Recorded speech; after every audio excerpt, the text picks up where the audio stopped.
Well, let's go live now to Baku, the capital of Azerbaijan, where we can speak to the Azerbaijani MP, Nigar Arpadarai. Thank you for joining us. Of course, we're looking at the thousands of people fleeing Nagorno-Karabakh. What is your response to what they've been saying, that they are fleeing persecution? Your response to that?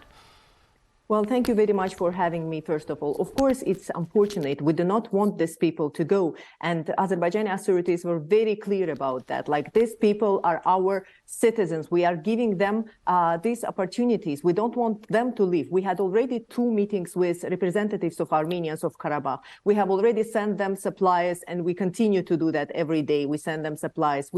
Electricity was already resupplied. You know, there are a number of steps that Azerbaijani government is taking. And one thing is very clear, that we ensure all the rights within the frameworks of our constitution.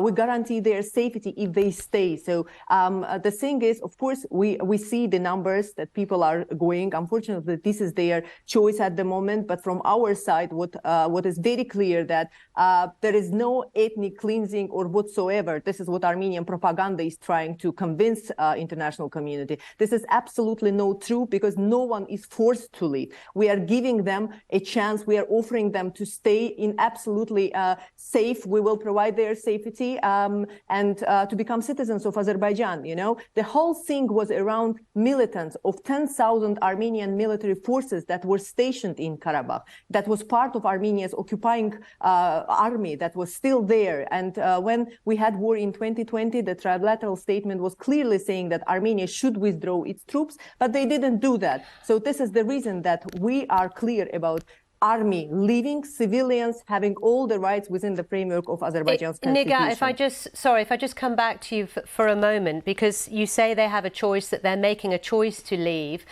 Many of those that we have spoken to and other media saying they don't have a choice. They're absolutely desperate. They are fleeing because they are worried.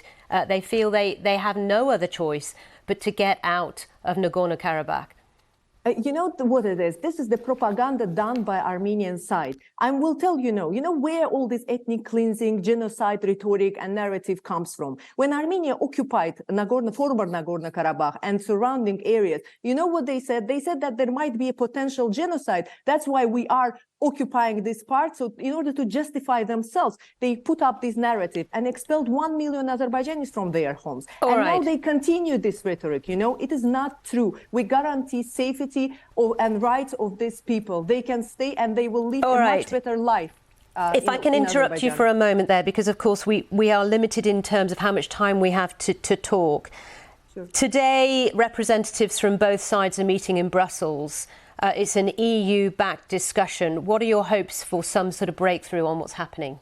Well, in reality, I think that it's a historic chance for Azerbaijan and Armenia to finally conclude lasting peace of the last 3 decades. We have a chance, because for Armenia, this whole story of Karabakh, of occupation of Azerbaijan's lands, will be over. They are off the hook, if you see what I mean, and they have a chance to start a new page. We believe in peace. We want peace, and we are offering peace from day one to Armenia. So from my side, if you're asking me, I believe that this is a historic chance, and Armenian side should really take this and say what should be done, because Armenian Prime Minister already recognized Azerbaijan's territorial integrity, which was a very important step forward. And I hope that the diaspora, lobby groups, and all the external parties that do not live in Armenia but live outside will not impede, will not create obstacles, and we will finally be able to reach this lasting peace with Armenian side.